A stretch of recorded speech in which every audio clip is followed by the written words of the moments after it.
Intelligence without wisdom is dangerous. The language around cloud services has obfuscated the physicality of information storage. This ethereal term of cloud is actually lots of data centers in different regions burning up all sorts of different types of fossil fuels. There's always a cost associated with the use of technology. Data absolutely has an environmental cost. The interaction has become so complicated, customers cannot even understand the bill. Is cloud expensive? Yes and no. It's expensive if you make it. This is an education problem, a human problem. It's not a problem with technology. Accountability matters, and it starts with self before it goes to others. The truth is, we are totally f***ing up the planet. It's not just about carbon offset, it's about sustainability and sourcing your energy the right way. We've got clean tech and we've got green tech. It's all lies. There's not one solution to the challenge. There is no other plan B right now.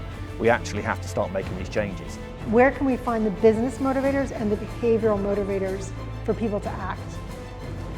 These are hard problems, and that first step is the most important one. Because the biggest risk is not doing anything.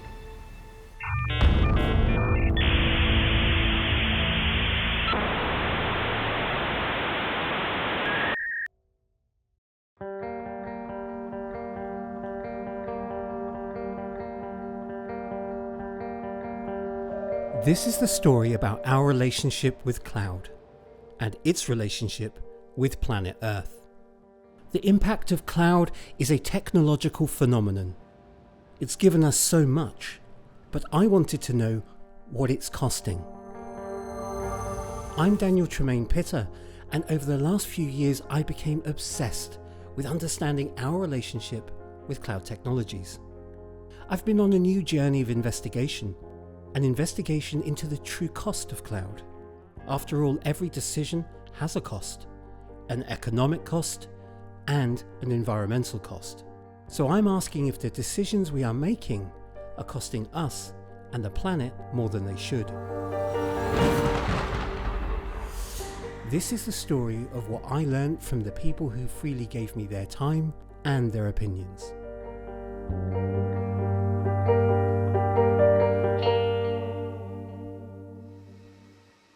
Big data is when it's cheaper to store it than to think about what you have to do with it. Human beings in general, we're not good at putting away our toys after we're done playing with them. And so that's why we have garages full of junk or closets full of junk. We're hunter-gatherers. Throwing away things is deeply unsettling for the human psyche because we're supposed to gather more and more stuff. So if you think about your audience, how many photos and videos they've taken over the years, do you ever go through and curate your photos and your videos? Everyone knows a picture is worth 1,000 words, but a picture costs 1,000,000 words. Megabytes for pictures, it's bytes for words, and gigabytes or billion times for video. We've lost sight of that fact. Social media and gratuitous use of photos and videos and streaming has given us a cultural shift where we assume these things are free, no cost. We've been trained by Instagram or whatever, just shoot, shoot, shoot, shoot, shoot. And now we've 25,000 photos. Where is that? How much storage is that taking up? How many physical storage machines is that taking up, sitting in how many data centers? And think about that multiplied across businesses, not just consumers doing it, but businesses do it even 20-fold from what consumers do. We've gone away from storing critical documents to just storing everything, every contract, every social media post, every report, every intern report, every competitor's intern report. So it's just mushroomed up. The same thing happens in the cloud, but it's worse because you can't see it. So you have all this crud that's building up. That's all sitting in servers, it's sitting in storage devices, it's sitting in data centers. So it has an enormous cost collectively as well as that environmental impact. Previously, there was a self-censorship. Where it was stored was local to you. It was on your phone, it was on your PC, it was on your laptop, or it was on a on-prem device that had quotas. So quotas have been removed, and now instead of self-curating by the producers of it, everything is production quality. If you store it all, it doesn't matter, but obviously it does matter. There is no self-censorship, so curation has ended. We're all caught up in this system. We need data, good data.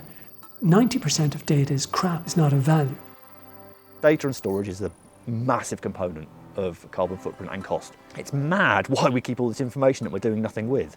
And we do it just because A, we can't be bothered because it's too hard. B, we do it because we're terrified of governance, compliance and auditors. And when you start unpicking their ridiculous conversations, compliance said we need to keep it for 10 years, 20 years, 30 years. Okay. Why? Well, you go see compliance, they go, oh, it's legal. You go and talk to legal and they say, it's the auditors. And you go and talk to the auditors and they point to some arcane policy that was written in, say, 2003 or before. There's no justification. We could eliminate all of this stuff and with no damage to our businesses whatsoever. Regulators say you must have it.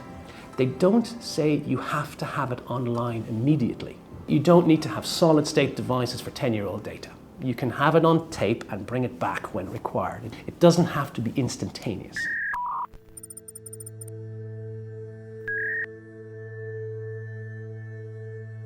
Cloud is something that's sort of arisen over the last 15 years or so. And in my mind, having been in the data center industry, internet space for 23 years, I think cloud's fun because it's just another word for data centers and servers. It's just another operational model. And it's a good one because it's a shared operational model where that infrastructure can be inhabited by a lot of different businesses that generally are getting up to a much higher utilization.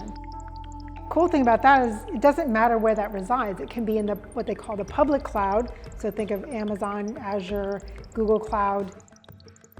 From a cost perspective, one of the values of public cloud was you didn't have to have the in-house expertise to deploy data centers or IT equipment or run that equipment. And so the beauty for businesses about the public cloud was they could spin up instances, get their projects going right away. So there's huge agility. There's also resiliency because those public clouds had backups. In essence, it's this godlike position where I'm able to assemble these very powerful platforms that exist virtually. I don't have to see them. I don't have to understand who's running them. Where in the olden days, we had to buy them from a computer dealer. We had to negotiate the price. We had to install them. We had to get the operating system running. We had to tune it. There was a bit more involved in leveraging these platforms. There's nothing involved with leveraging the cloud. We can do it within 30 seconds. We can get these things up and running, provisioned, and get them producing things for us, which is great. But that easiness has a tendency to disconnect us from what we're doing with the stuff. We actually are running a piece of hardware. We're running on storage systems. There's a data center someplace that's burning more energy because we've allocated more resources. And we don't necessarily see that. And so people end up underestimating the impact that they're making just because of the easiness and the fact that they're abstracted away from having to deal with the physical hardware and software. And by doing so, I think we have a tendency to burn more resources and allocate more things. Think of cloud as a consumption model that computing resources and power will be used as a service, no matter where it is, no matter what the data you're looking for, and you get it at the time you need it in the most efficient way. So instead of thinking about cloud as a location, think about cloud as a mindset, so that you organize your business around your data. And then all the storage, calculation, analytics will be handled in a quote-unquote as a service type of consumption model. Cloud is just a tool, a vehicle for you to be able to do compute, store data, and do workloads, processes, and your business end-to-end workflows. It's about using the right tool for the right job. Essentially, the functions you do on an on-premise scenario, in a hybrid cloud scenario, or even an all-in public cloud scenario, are essentially the same. You do a workload to get a business outcome. The language around cloud services for consumers has obfuscated the physicality of information storage, for instance, but also has helped to kind of create this fantasy of abundance and this fantasy of etherealness, right? So even the cloud itself as a metaphor evokes this sense of hovering above, this murkiness that where it's hard to see where it begins and where it ends. It's constantly in flux. I think for most people, because they lack the technical understanding of what the cloud actually is, it's convenient to use that word. With cloud, because you are renting, you are consuming on demand, there is a perception of abundance. And that perception of abundance really affects the way in which people behave. But that abundance is actually not truly abundant. There is scarcity, but not having that mental shift. And that is a real problem. For most people, they don't really understand that when they are streaming something, they are just remotely accessing another hard drive that might be thousands of miles away or kilometers away from them. They don't realize that they're remotely storing their information in a physical hard drive somewhere. They think of this information as kind of light that's flitting around, above them or in fiber optic cables. That lack of understanding has created a situation where most people aren't even concerned about the materiality of computation or the sustainability of information storage, for instance. We've heard the term server farm. It was a nice metaphor because if you go into a data center, it looks kind of like a farm where there's rows upon rows of crops that require enormous material inputs to operate. So energy inputs, electricity, they need water to keep cool. There's waste that's created as a result of computation. And this is a cycle. I think it's really important for people to recognize that the cloud is material, that computation is metabolic.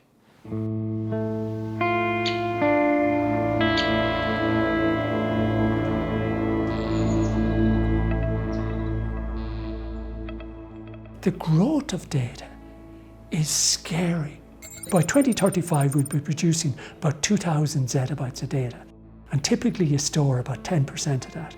You need over 1 billion servers. I mean, a zettabyte, you'd need to cut down 20 trillion trees to print out 1 zettabyte of data. So there's only 3.5 trillion trees on the planet. So that gives you a sense of how big a zettabyte of data is. And there'll be 2,000 of those by 2035. It's really thinking about what we actually truly need. Let's say 80% of the data is garbage. Let's think about what we're doing with that data. So we've got that data in a primary data center or a cloud, and we want to protect it. So guess what? We're taking snapshots. Snapshots have a really big overhead, generally, particularly in the cloud environments. And then we're going, resilience, business continuity. We need another copy of that garbage data that no one's looking at, including the snapshots. Let's back it all up to somewhere else. Let's have a third copy over there. Oh no, we need to triangulate it now. This is critical information because we're a bank. So you end up with, for every 1 copy of the data we're not looking at, 15 to 16 copies as a minimum. Sometimes it's up to 32 copies or more of the same thing that we're not looking at. And 90% of that first thing was already rubbish in the first place that no one needed. For businesses, there should be regular audits. You could make a company policy. If it's over 10 years old, we reduce it down to 1 copy or 5 copies rather than multiply redundant copies. These should be known quantities and they should be converted into a currency, not watts or not terabytes, but kilos of size of disks or the physical amount of that the storage device is holding up. So it's a cubic meter of data you've just stored.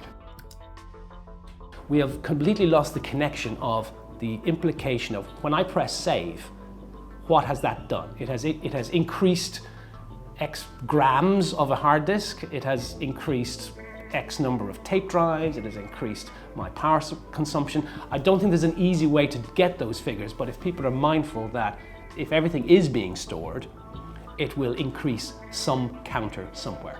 But to expose what that counter is, I think is what has been lacking of late. If you think about what AI is doing now, and it's creating all these images and videos and just spewing them out endlessly, and that's going to be stored somewhere for how long? As we're building these generative AI systems, there's not a lot of thinking into the impact, that it's going to have on the existing infrastructure, both cloud and on-premise, by the way. I think we're going to make mistakes in both layers. And the concern to me is I don't see a fire in the belly in the market right now. Maybe we'll see this in upcoming years where it's able to get people in a thinking position in terms of how you optimize this infrastructure. We still need to find the use cases within the business that are going to be a viable fit for generative AI. And in many instances, they want to bind them to a sales order entry system or an inventory control system where there's very little that AI will add. So we know it's going to be more expensive, which means it's going to use more resources. We know it's going to use specialized processors. GPUs burn more energy than traditional CPUs. It will add a lot of expense and add a lot of complexity, but that's the biggest problem right now.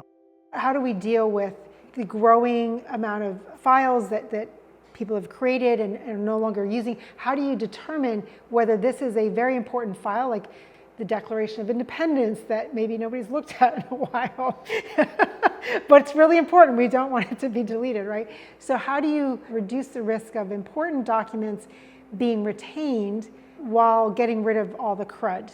If you did your data management properly, then it would be much more efficient to store it locally, because from a physics point of view or whatever, the least distance the data has got to go, and particularly if it can go through a wire, and transferring data to your hard drive is probably 3,000 times more energy efficient than transferring data to the cloud. It's no surprise that we have a lot of data, and it will continue to grow exponentially. The speed of technology development often seems to have outpaced our digital culture. Just a decade or so ago, our relationship with data generation, storage and computation was very, very different. Then came cloud first, the new way. For some it was dismissed as fast fashion, and for others it was the promised land. We are a generation of innovators, and the Silicon Valley mantra of move fast and break things was pretty compelling. But in time, are we beginning to question it? We can all agree that we have rapidly developed many aspects of business and society through the proliferation of cloud services. But I want to know if what was good then is still good now. People that were working pre-cloud had a pretty good appreciation for the boundaries and the limitations and the cost of doing certain things. For a smartphone, you knew you had maybe capacity for 20 pictures or 1,000 songs, and you self-curated. That boundary is gone, and we have a generation of technology leaders and architects that have never known resource constraints, be it bandwidth, be it compute, or be it storage. They've never known constraints, which leads to, I would say, unsustainable practices.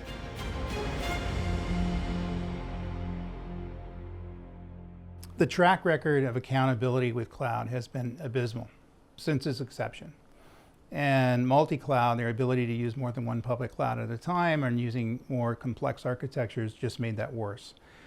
And the reality is that there was never a lot of thinking in terms of how we're going to manage the consumption of cloud resources in a decentralized way. In a typical enterprise, you may have hundreds of pods of people who are building and developing systems.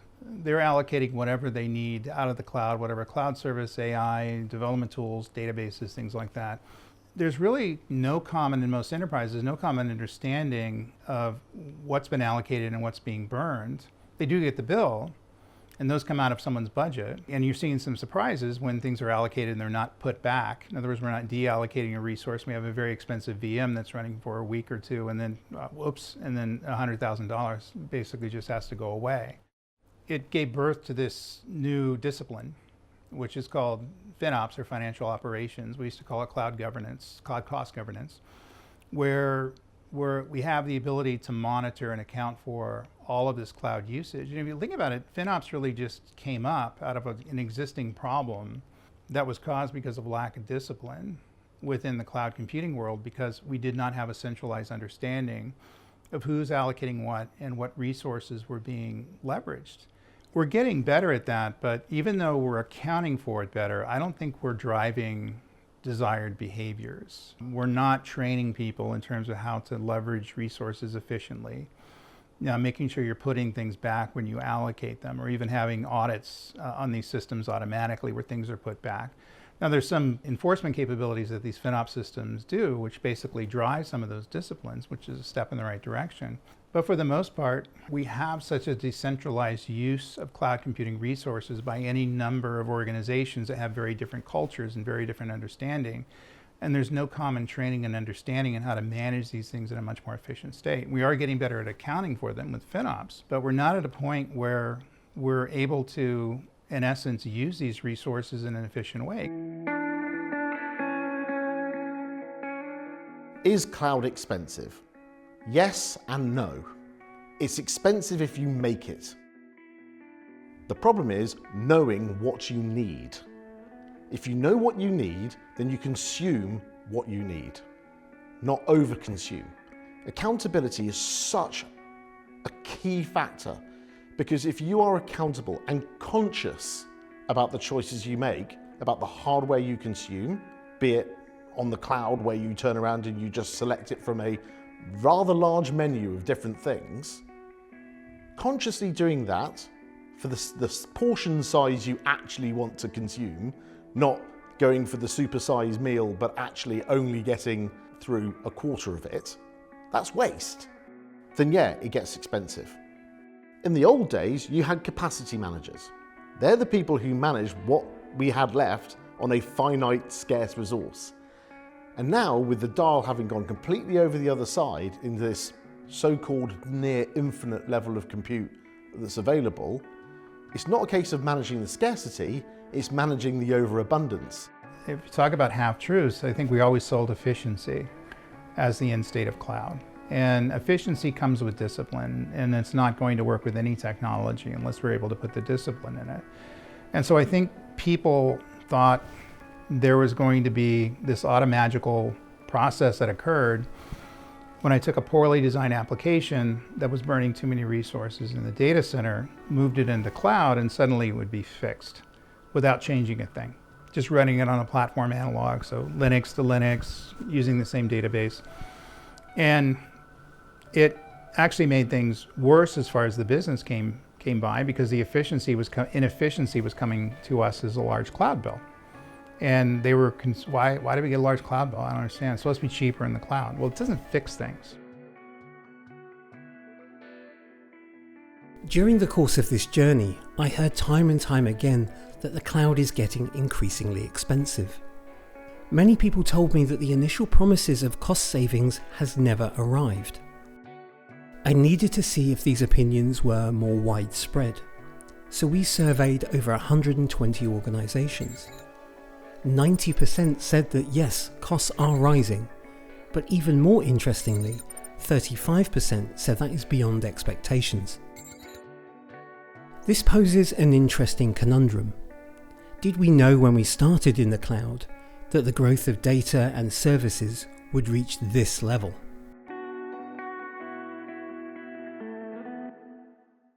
I'm David Koonstam. I'm the CSO, Sustainability Officer of Leaf Cloud, working on a mission to get sustainable cloud a reality.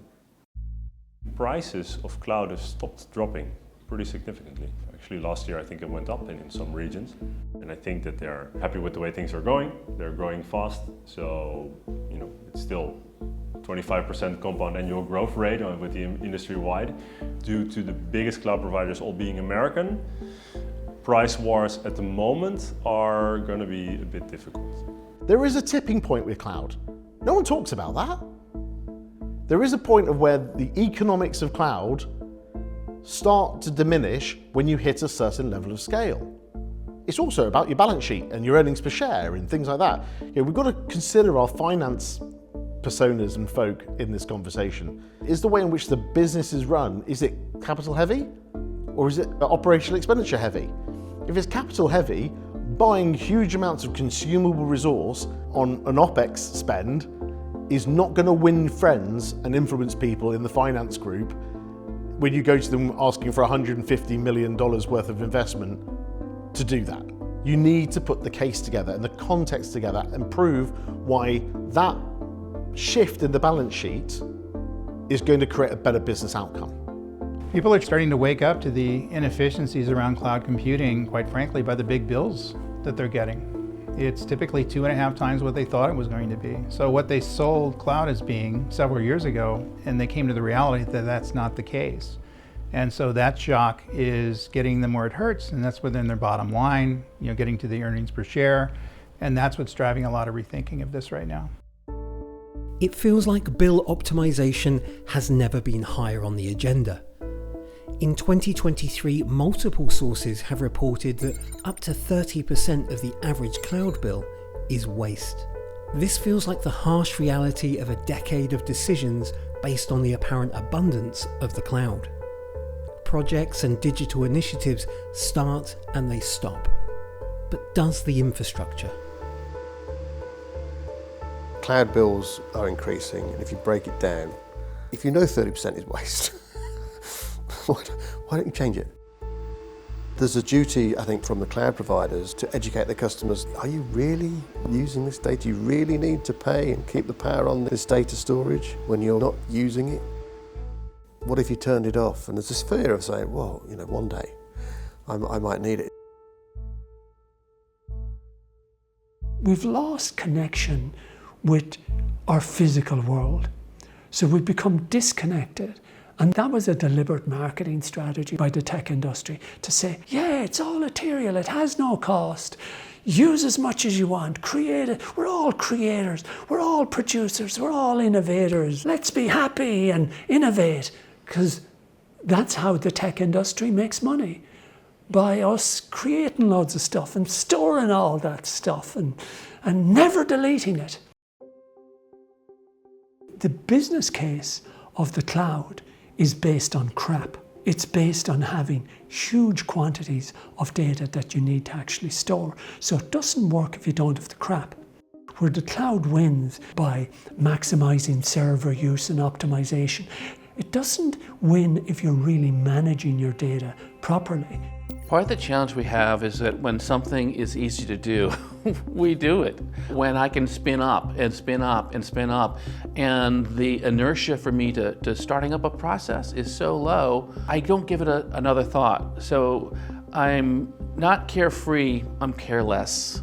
Part of what makes it carefree is we're assuming someone else has done the hard work. That's why I don't have to care about it, because I'm employing you to care about it.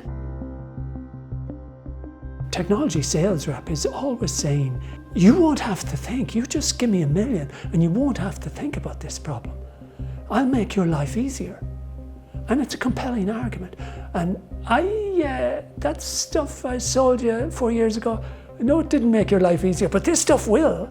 It'll just cost a bit more. But this stuff will solve that stuff, because imagine having to try and take that stuff out. Think of all the pain you're going to have to go through. And of course, you're going to have to go up to the board and say, we really messed up there, but we can hide this by putting it on top of it.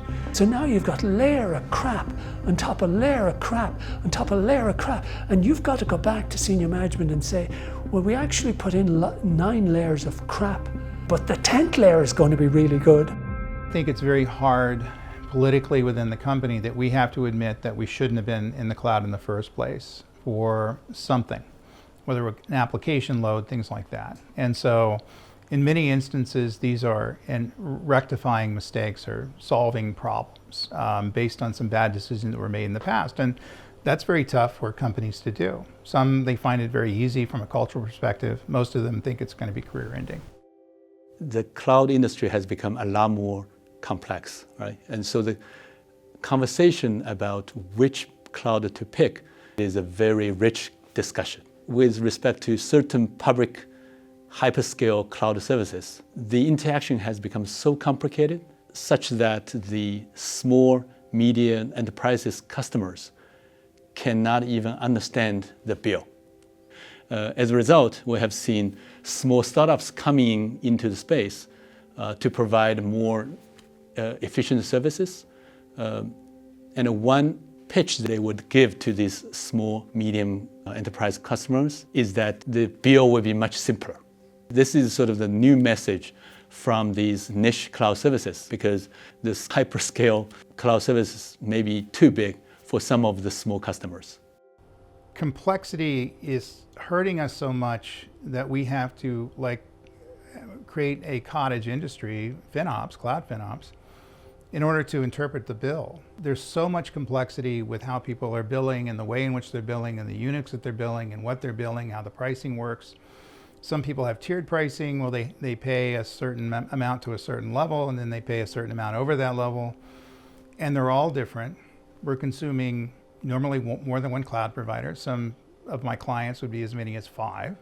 So it just kind of strikes me as a little counterproductive, the fact that we have to put a layer of people and technology in place just to fix something that I think humans broke in the first place. FinOps should never existed in the first place. I shouldn't actually have the job that I have if everybody followed the well-architected frameworks of whatever cloud service provider they had and took individual accountability of their buying decisions. But they don't. Economic factors will always play a role in the adoption and scaling of technology. Public cloud isn't going anywhere fast, and that's no bad thing. It feels more likely that we will need to adopt a different set of behaviours to use it more efficiently. So in terms of cloud, we already discussed that it is in fact very material. So we need to consider how it also impacts the biosphere, that other cost we must consider.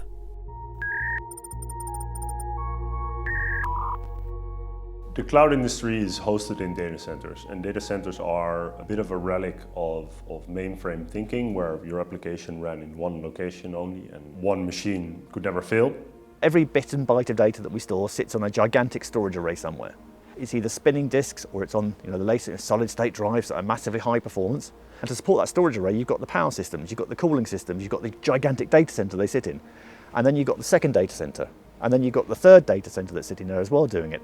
And the problem we also have is we're putting storage on the wrong tiers of things as well, because we're convinced it has to go faster, it has to go better, it has to do more performance.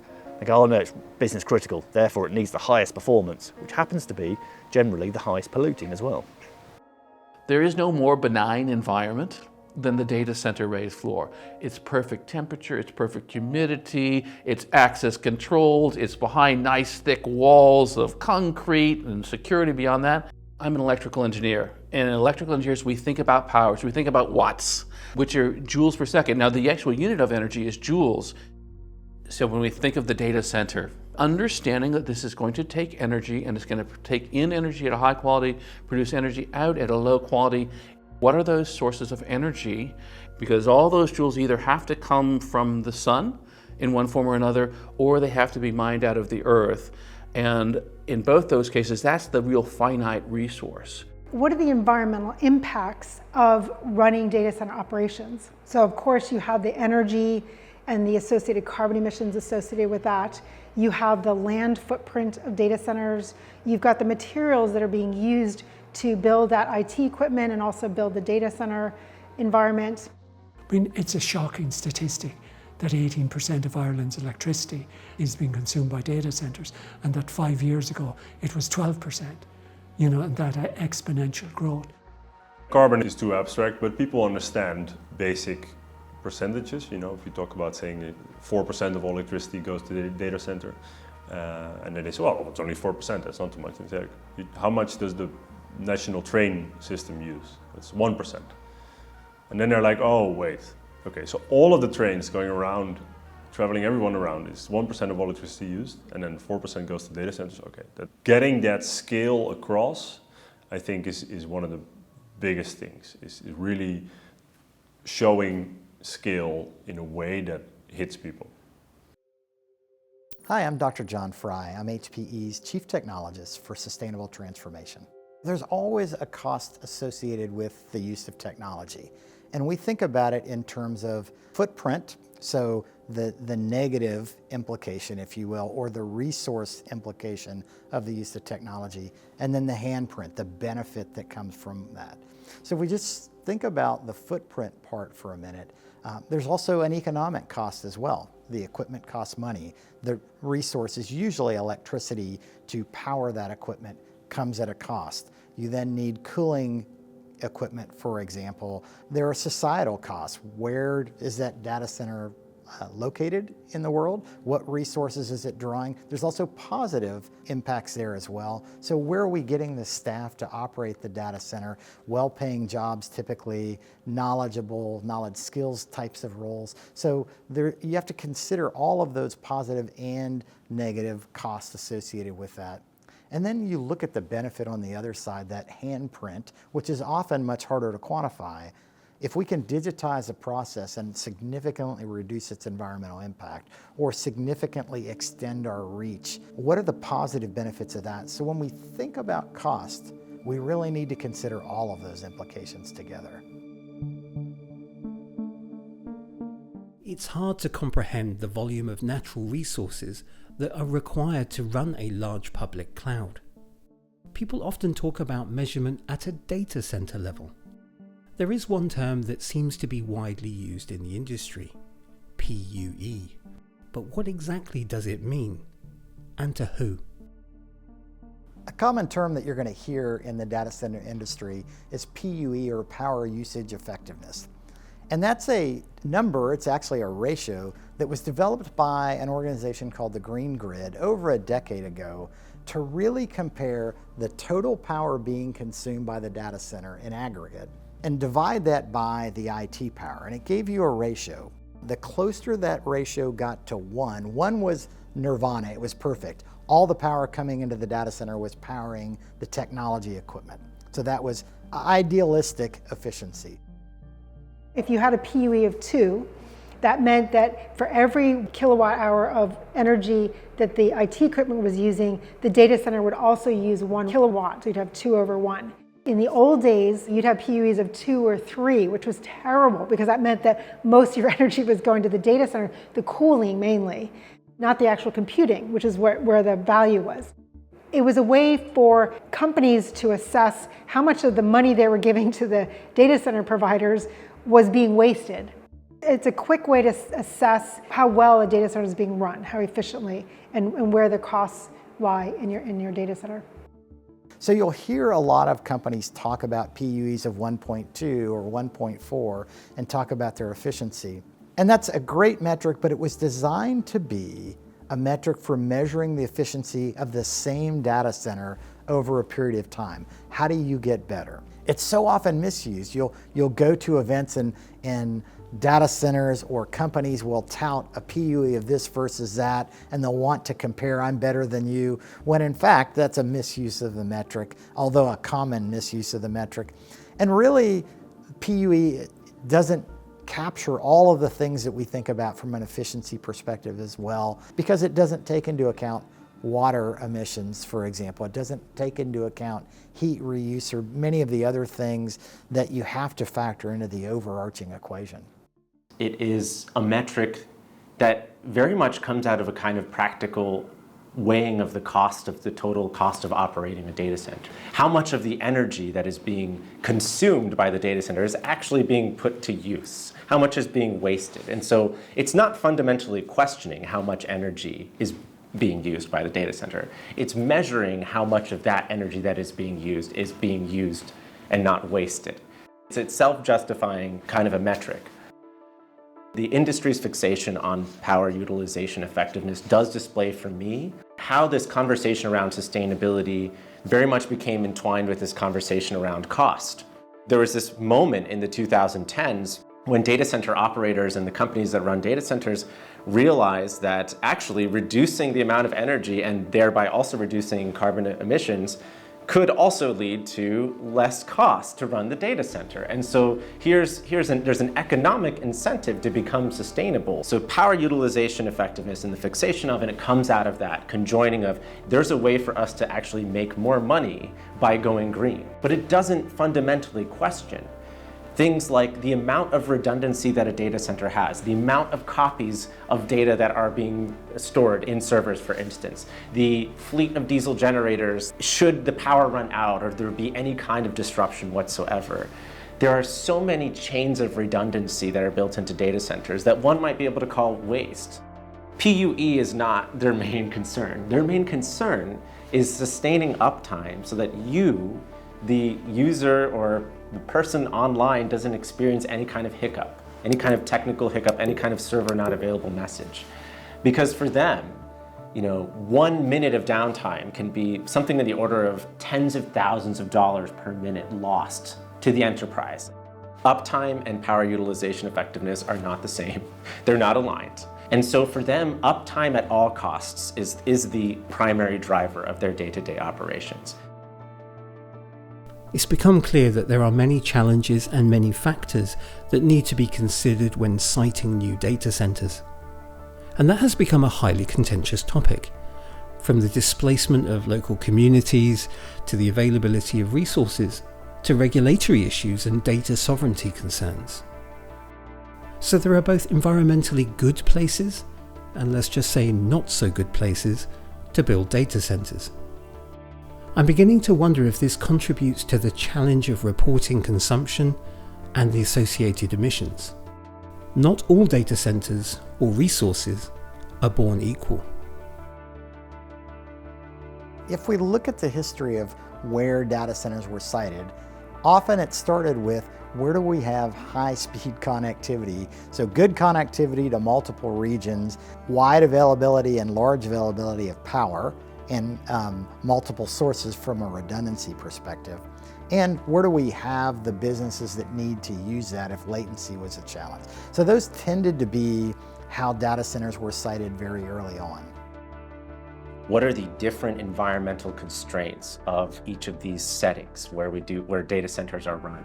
So what does it mean to run energy-hungry data centers in a hot place like Singapore or Puerto Rico? Costs of cooling those facilities are significantly greater than in a temperate place or a place like Iceland where the ambient air can be cycled through. What does it mean to cluster data centers in a desert that is going through a mega drought when water is the medium that's used to cool servers?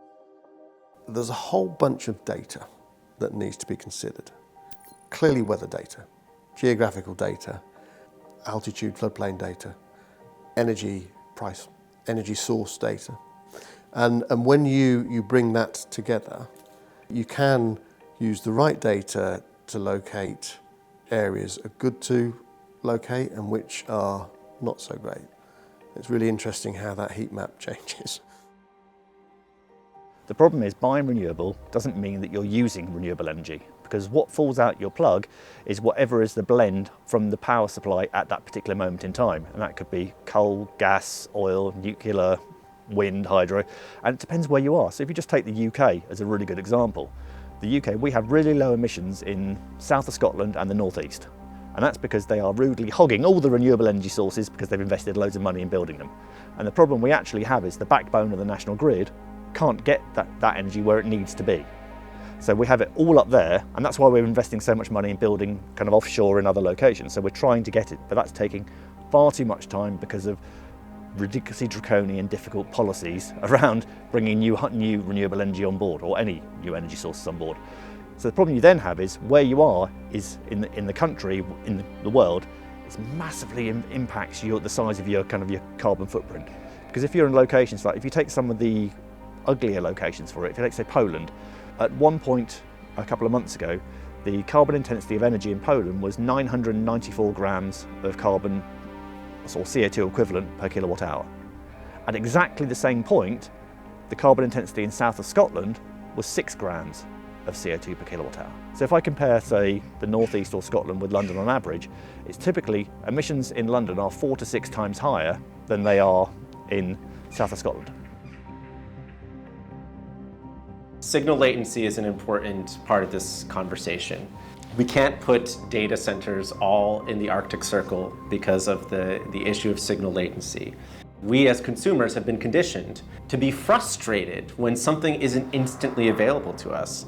When you try to stream a video and it has to buffer. I mean, in 2023, that's not acceptable. But it's not acceptable because the market has conditioned us to be impatient, to expect instantaneity, convenience, constancy. The issue of signal latency is very much tied to that. But also there's the issue of security, right? So when we're talking about information that is proprietary to a company or to a government, they want that information close to them so that if there's some kind of geopolitical event and the fiber is cut somewhere, they still have their information.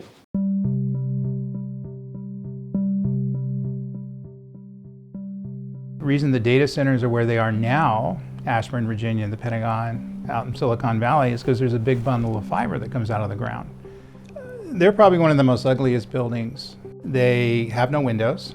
There's a few portholes, I think, you can look out of. They don't employ many people. You may see 20 cars in the parking lot of these immense centers that just go on forever because everything's automated, and they burn a lot of power, and so they don't add a lot to the beauty of the area. And so what happened, especially like in Ashburn, Virginia, a lot of the farmers sold out to the developers. They had a mixed-use kind of community built there. They have housing, very nice housing. Lots of people live there, very nice. But just a huge amount of data centers, just because they're cheaper to build there because of the access to power, very inexpensive. And the big one, access to internet connectivity, and also access to a high technology talent pool.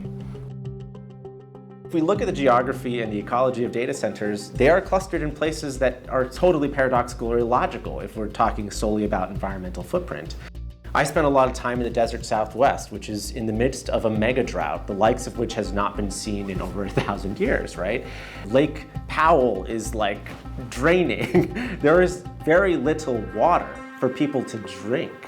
Farmers in the region are directly competing with server farms for access to water. So why are data centers clustering there? They're clustering there because water is cheaper than electricity.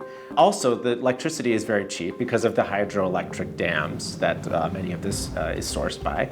And there's tax incentives for them to go there.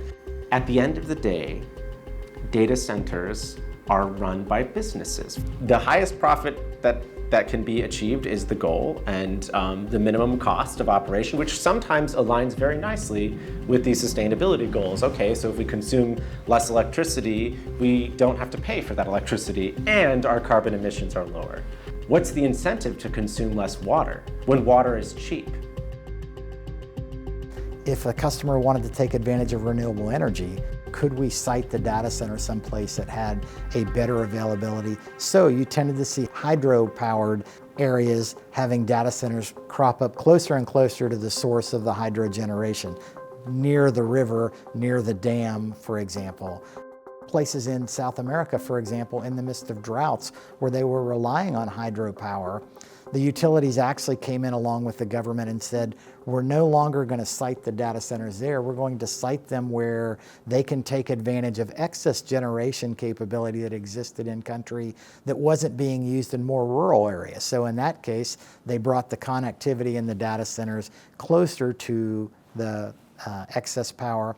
In many cases then, is with the advent of free cooling, where we were taking advantage of ambient air cooling rather than mechanical cooling for data centers started moving to areas that had colder climates. Typically colder climates with a moderate humidity level. If you take advantage of ambient air cooling but it's low humidity, you have a static electricity problem in the data center. So that became the area of siting. Often in Europe, in addition to renewable energy availability, since that number one waste product coming out of a data center is heat, where can we reuse that heat? And if we're taking advantage, say, of liquid cooling, can we transfer the heat out of the data center and use it in a district heating loop to heat homes, for example, or industrial processes? We're trying to build a carbon negative cloud provider by putting servers where waste heat can be used. So think apartment complexes, swimming pools, hotels. and we put servers there in the heating room of those locations, and we give the heat from our servers in exchange for a free place to put our servers. And they don't use gas or other fossil fuels for heating their buildings, but get heat generated by servers that use green energy, and therefore it's carbon negative. The need for heating apartment complexes, buildings, swimming pools is much, much bigger than the need for compute. So I don't think the heat will ever be an issue, neither will the amount of locations. It's far more cost effective. We're talking about a 10x improvement in cost per watt to host a server. I mean, real estate wants to be really sustainable as well. So it's a match made in heaven. You have a sustainable data center and sustainable real estate at the same time. When we actually start thinking about the data center environment as a system, we can then control for things that might have been viewed as an adverse implication, like excessive water use or something. The cooling technology industry has adopted cooling technologies that are zero water cooling technologies, for example. So increasingly in the future, we think that siting of data centers is going to be even more flexible.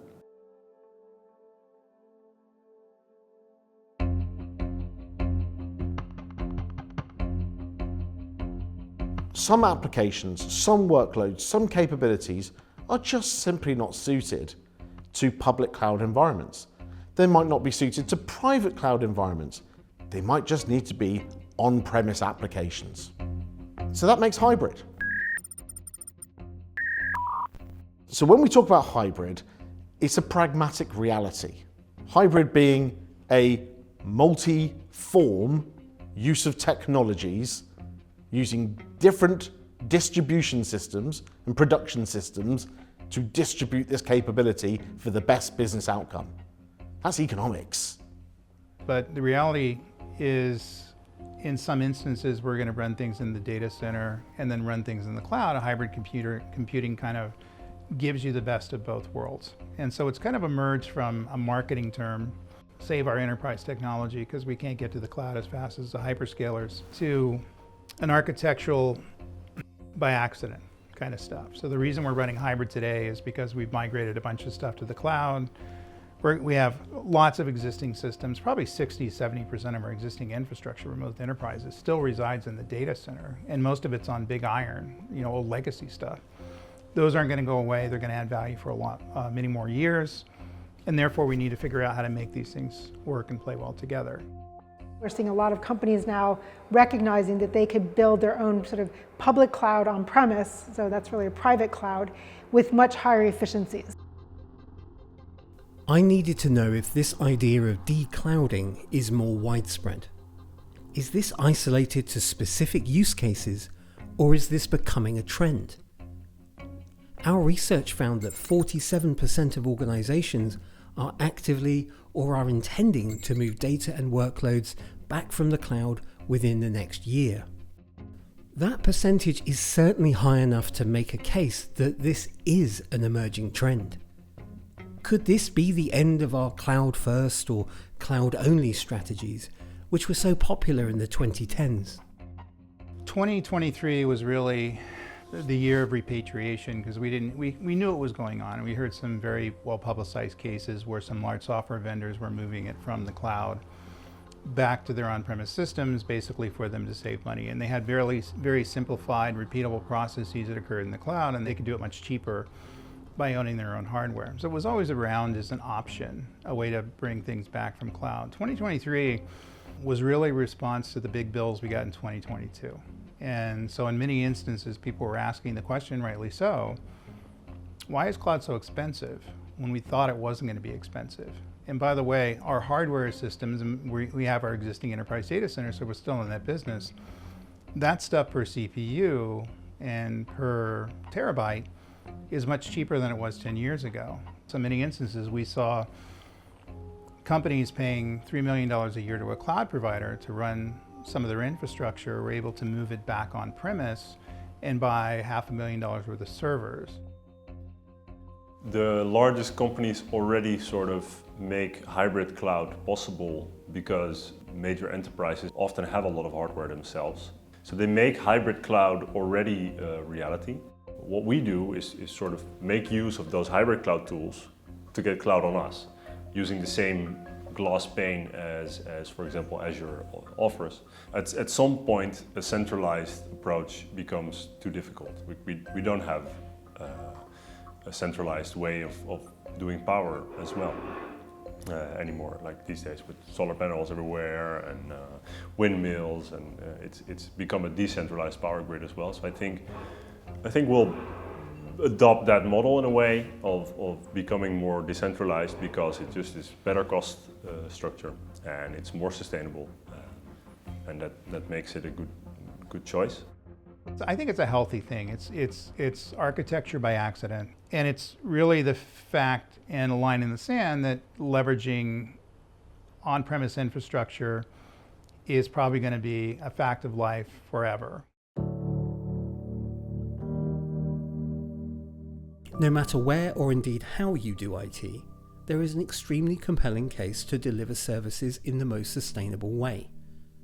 The need to be cost conscious is definitely mounting, and that is leading to a major drive to achieve net zero.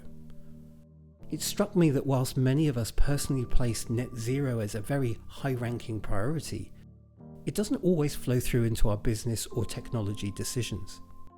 Net zero has varying timelines, but it's easy to get confused by the terminology. Net zero targets are one of my really big bugbears, because a lot of them are ego driven. So I see so many tech companies who have got this net zero 2030 or even carbon negative by 2030. It is bullshittery of the highest order. There's no way they're going to do it. And when you actually read a lot of their reports, not a single one of the people who actually has a net zero by, say, 2030 target, because the more ambitious the target is, the more ridiculous it is at the moment. When you actually ask them, how are you going to do it? What are you going to do? You see how few answers you actually get and the lack of clarity you actually get. There is no tangible approach, there's no plan in place, there's no measured targets, and often they have no underpinning data that is meaningful. And often those targets only came about due to board level pressure, where they all sat there and virtue signal to each other. So what they started with let's do net zero by 2050, shall we? Everyone agreed, and someone went, ooh, 2050, is that ambitious enough? You're right, 2040. And then someone else who saw an opportunity to undermine that person went, no, is that really ambitious enough if we want change? Shouldn't we be going 2035? And then suddenly they end up at 2030, which seemed a long way away, but the reality is they've done nothing to move forward apart from try and buy their way out of the problem. We've got clean tech, and we've got green tech, and we've got sustainable tech, and it's all lies, but they're comforting lies. We've got sustainable data centers. We've got a little bit of solar power coming in, but we've got 15 diesel generators in the back, just in case it's a cloudy day. And in Ireland, there's a cloudy day most of the time in the pros. We don't tell the story about the diesel generators. And we're saying that we're going to get to net zero with a data center that's the size of 200 supermarkets. How is that? How does anybody not burst out and fall down laughing? Net zero. What's zero in this world of consumption? There's no such thing as zero. It's just another lie that we tell ourselves. Maybe one day we might tell the truth when it's probably too late. Maybe we'll tell the truth before that day, I don't know. By obsessing about this fictitious thing called net zero, we're causing ourselves a bigger problem, because it's actually practically really impossible from a business context. Having a really ambitious target is good, don't get that wrong, but it's the tying this ridiculous thing to it, saying we can get down to that level. The reality is we can't. And one of the biggest things that I advise people on at the moment is, over the next couple of years, prepare your business for the really hard truth that the emissions you report to them are going to go up. Not because you're growing, not because you're doing anything worse, but just because the data you're going to be getting is going to be more meaningful and more detailed. From an IT perspective, very roughly, Scope 1 is kind of the diesel and the generators, Scope 2 is the power in the data centers, and Scope 3 is the everything else. So the physicality of everything, all the infrastructure they buy, all the operational time that's spent, all that kind of stuff. Take, say, one of the big cloud providers. So in their carbon reporting tool to their customers, they sort of include their Scope 1. In their Scope 2, they zero it using what's called the market-based approach, because they buy renewable energy, that doesn't really achieve what they think it does, and they ignore 100% of their Scope 3. The problem with that is when you look at the average ESG report from a cloud provider, you find that Scope 3 is up to about 99% or more of their total emissions. So the issue being is if you as a business have been consuming their service and using their reporting and you've taken it, that means that when they do start including Scope 3, which they're talking about doing at some point next year, you're going to be reporting emissions that could be up to 99 times bigger. So net zero, I think, is a great goal because you start somewhere and you have your ambition. And of course, it's not going to be perfect. And there's going to be lots of questions, or there's going to be maybe skepticism. But the idea is the bar rises all the time. If we think about renewable energy, in the beginning, it was you would buy renewable energy certificate. But then the bar started rising. It was sort of like, well, you can't just buy these offsets in Wisconsin when your operations are in New York, right? You've got to reduce the carbon emissions in New York. Now we need to contract with renewable energy projects in New York, or where on the grid where I'm drawing that energy from. And so you had to actually do deals now with the project providers. And in doing the deals, that would help the banks fund those projects. So now all of a sudden the bar rose, and now I believe in 2018 there was more corporate purchasing of renewable energy than there was from the utilities, because companies realized that we were going to set these renewable energy goals, we couldn't be called out on greenwashing. So they really kept the bar rising, and then of course your leaders would raise the bar, and then everybody else would really have to follow, otherwise you would be called out on greenwashing. So I think net zero is a great place to start. Even we're having trouble defining, well, what does that actually mean? There's a common misperception when people start developing sustainability goals. And part of it is what's material to your business. So what things do you have control over? What things will impact you? And how do you focus on the most material of those goals? Often they'll look at what is everybody else in my industry doing and how do I match that? So you tend to see a lot of, and these terms are used somewhat interchangeably, although they have different meanings, carbon neutral or net zero or carbon zero types of claims by 2050, which the Paris Agreement first said that we need to make these changes by 2050. Later science has come out and said, well, 2050 is probably too long. So that's a changing landscape. So when you think about goals then, what's most material, what's most impactful, and what does your particular business or industry contribute to the earth that you need to set goals around? An organization called the Science-Based Target Initiative, or SBTI, has set really clear definitions now that are based on science methodologies for setting what's called a science-based net zero target. And that really means it's in line with climate science, that it's to the 1.5 degree scenario. To have one, it has to include all of your emissions, not just your own operations, but all your upstream and downstream emissions as well. And you've got to have significant reductions first, in our case 90% reduction in all of those emissions before you can start talking about neutralizing the remainder through the use of offsets. So that is the new gold standard. It is setting that high standard, bringing some clarity to what these terms mean, carbon neutral, carbon zero, net zero. Now the Science-Based Target Initiative has put a very clear protocol in place for setting those targets and having them approved.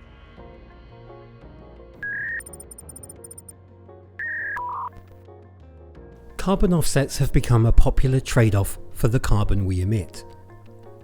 They come in a variety of flavours, from carbon capture to renewable energy, but the most widely used is forestry offsets, planting trees to help carbon absorption. However, offset programs are under increased scrutiny, as are organisations who overly rely on them. It's definitely becoming a contentious topic. All these lovely virtuous tree planting schemes, we have to be more transparent about not just the planting of the tree. Roughly the first 10 years it doesn't actually contribute anything meaningful, and also we need to be planting the right kind of trees. So to maintain biodiversity, not the wrong type, not just doing it for the sake of someone being shown with a spade digging a hole.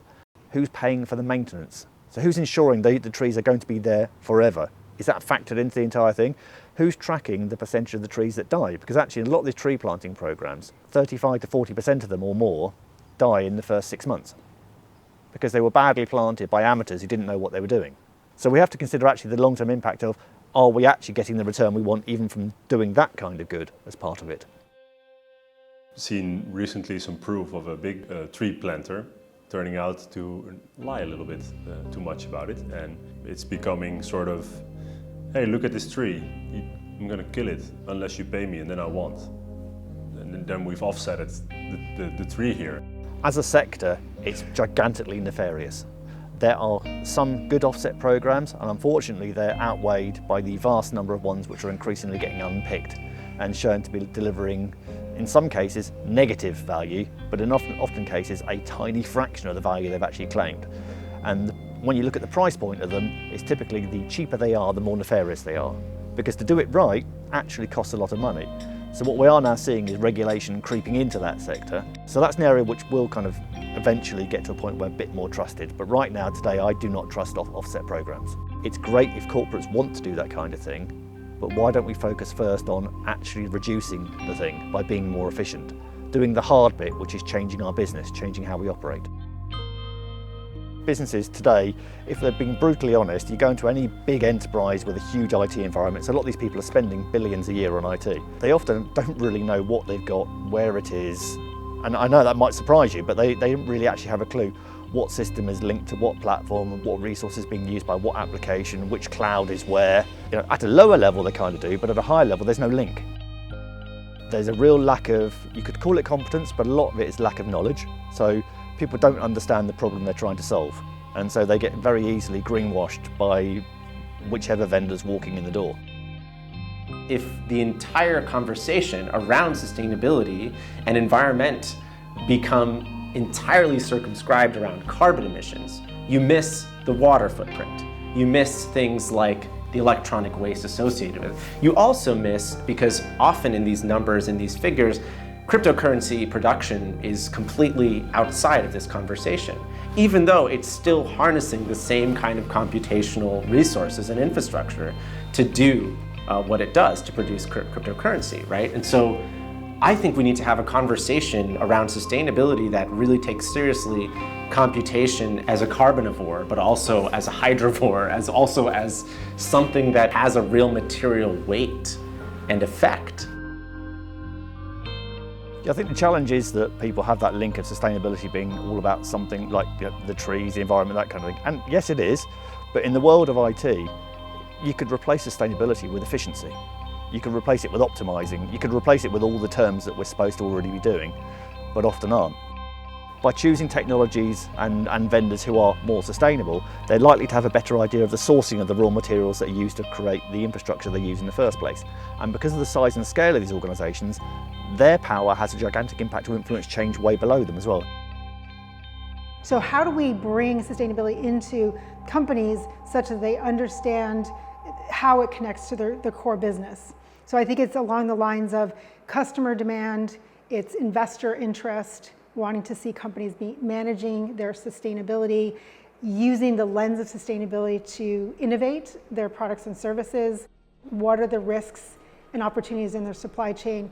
So if we look at just internet operations, you're probably looking at, okay, how do we reduce the energy consumption, therefore reducing the carbon emissions? And then also, if we can reduce the amount of infrastructure we're using to run those operations, we're reducing that material impact and that footprint impact. So why would a company want to do that? Well, if you think about the enormous cost that's associated with buying all that infrastructure and operating all that infrastructure, there's definitely a business case for sustainability in that context. People who say being sustainable is more expensive are completely wrong in every single way. It means they're not counting what they should be counting. If you take the word sustainable away and call it operating efficiently, if you talk about eliminating waste, most organisations in enterprise IT, depending on how they're building their services, waste between 30 and 45%. We could reduce the cost of our environment, our IT infrastructure and our environment, by up to, let's say, 50% without even touching anything else. Just by turning things off, just by avoiding waste. Because if you look at the average application, the developer builds it and he goes, oh, I've got to build a headroom in this. So let's put a bit of headroom, I'm going to double the RAM in this server. It goes to the head of product, it goes, development are idiots. we better double that. So it goes from 4 gig to 8 gig to 16 gig, and then someone else goes, we'll need a bit more, let's go 32 just in case. And suddenly you end up with these platforms that are monumentally underused and over-provisioned, and they're spending an absolute fortune on them. So I mean, you can literally go into any big enterprise with your eyes shut and reduce their spend. So the challenge actually isn't finding waste. You can save a fortune by being more sustainable. Well, what is sustainability in the cloud? It's reducing the amount of infrastructure you need to run your workloads, period. Like if you can do that, you've done as much around sustainability, and then of course renewable energy powering it. It's actually quite easy to make monumental progress quite quickly, but the first thing you need to do is to create a baseline, right? And don't aim for perfection, because perfection is what will massively hold you back. Expect to have garbage data that you don't trust from people who are giving it to you in a vague way. So enable procurement to ask the supply chain the right questions, because this is not a one and done type conversation. It's about creating a live data set and a data improvement program. So start getting your data and start working out what you should be measuring and what you're not measuring. It's just the only problem with transparency. So start measuring stuff like, your power in your data center. Get it as granular as you can. Start looking at your cloud providers and understanding how they're measuring things and the gaps in their data, and start building that into your systems. Yeah, so once you start doing that, it's actually really easy, because all you're going to do is go, right, the footprint is X, we've got this much waste in Y, how can we reduce it? Someone will go, oh, well, we can optimize that. Yeah, well, go on then. Or if you're buying new things, why are we buying it? How do we right size it? How do we consolidate everything? So it's literally as simple as, how do we make everything as efficient as it can be? So it's about doing the things we already say we do, but don't, which is that inconvenient truth bit. So being transparent, own the problem, and build a data set that you think you can kind of trust, and then start looking at it from a waste perspective. So get rid of the easy wins first, which I'll get rid of all the waste. And then if you are looking at things like making decisions, make simple decisions, like in a cloud provider, go, why are we there? So should we be in London? Should we be in Dublin? Or should we be putting the workloads in France, Scotland, Sweden, Iceland, the areas where it's much better? So if you can start to manage over time that crud, so you're constantly kind of cleaning up as you go, and if there's tools to do that, is an enormous opportunity to really save a lot on technical debt. And once you decide to address it, it's very disruptive, but it's very necessary. We need a holistic model of cost. We need to understand, we used to think about capital and operational cost, but we have to, extend those limits of integration. I want to think about the costs I'm incurring now and the costs I am indebting future generations with. I want to not only think about the costs in my data center, but what is the cost to get the data into the data center? How do I extend those limits of integration over the entire globe as we want to have our AIs digest more and more information, understanding the ramifications, the cost of data movement, the cost of data storage, the cost of data transformation, those holistic costs, and then what does it cost for me to achieve those results? And that means going all the way back through the supply chain. In the end, supply chains end in one of two places. Either comes from the sun or it's mined from the earth. So when people save money in moving to different technologies, they're burning less electricity and making that happen, because there's a direct correlation between the two. So it's win-win. So if the businesses are thinking in these sorts of innovative and game-changing and sometimes disruptive direction, they're going to end up winning the game, because at the end of the day, they're going to have the resources that are able to reinvest back into the business that are going to make the business great. At this stage of my journey, it has become clear. Calculating both the economic and environmental costs of our technological future must happen, and it has to happen sooner rather than later. I've witnessed the passion to do better, and so many organizations are beginning to drive actual change through more efficient and cost-conscious cloud decisions. My personal hope is that we arrive at a more informed, transparent, and honest conversation between technology providers, businesses, and users. So finally, what are the practical steps that we can all take to inspire change? The cloud can be your best friend in terms of faster, more efficient, and even cheaper, but you have to put the discipline in picking the right workloads that you're going to move into the cloud, and then optimizing those workloads on the cloud, and also understand that all applications and all data sets shouldn't exist in the cloud. We need to increase our sense of urgency around the topic. We need to think about and increase the innovation and the use of technology to decarbonize, to make sure we're being the best stewards of this technology infrastructure we've been given to create those benefits as well. So we have to speed up. I think, as always, keep it simple. Goals that are reachable quickly, and then improve on those goals afterwards. And don't try to move the goalpost all the time. Get all of those stakeholders in the same company together. Get the finance folks that can validate a financial savings. Get the sustainability folks that can validate a carbon reduction saving. Get the marketing and comms folks, because when you do this hard work and you have great results, you want to talk about this. Create accountability within yourself first and work in concentric circles, working outwards, both in terms of the way in which you manage your technology, the way in which you take sustainability decisions. Accountability matters, and it starts with self before it goes to others. The good news is your people care, and they want to do something about it. They just want to be enabled. And all we actually need to do right now is to grab hold of that energy and start using it. And to do that requires the data and the culture shift, and it requires ownership. So absolutely, the nice thing is enough people now care about this to want to make a difference. It's just about us now actually wanting to do it as leaders. This is an education problem, a human problem. It's not a problem with technology. So it's not asking ourselves how to do something, or it's asking ourselves if we should do something.